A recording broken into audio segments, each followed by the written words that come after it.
here.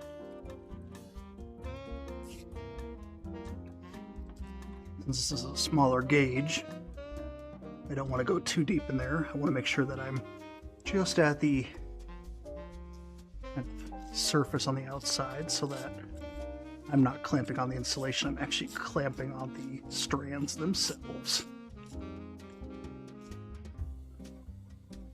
Okay. I was seeing this move a little bit, so let's just make sure we have good torque on this terminal.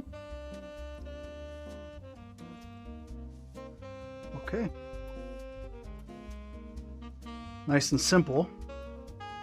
Make sure we're not pushing on this coolant overflow too much. It doesn't look like we're even contacting it, so I'm happy with that. This was backwards from the last video, so let's go ahead and fix this quick while we're here.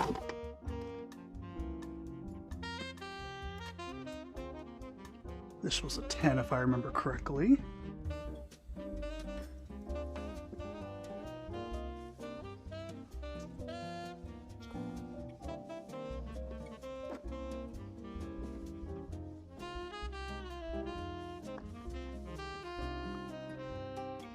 Let's verify here. Yep.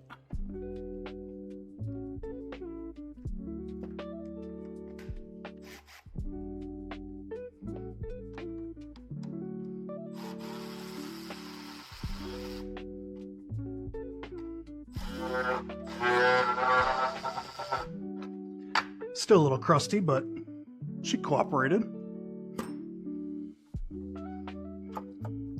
So we're just rotating this basically 180 degrees.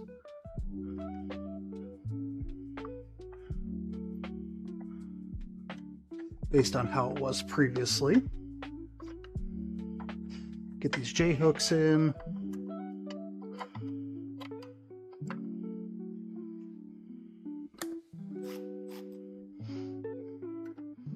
Do these kind of evenly, so that we can.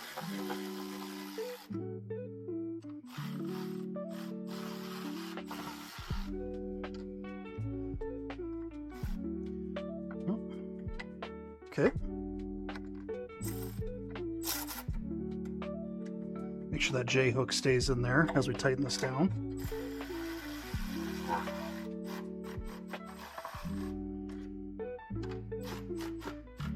Don't have to go crazy, but want to make sure the battery isn't going to go anywhere.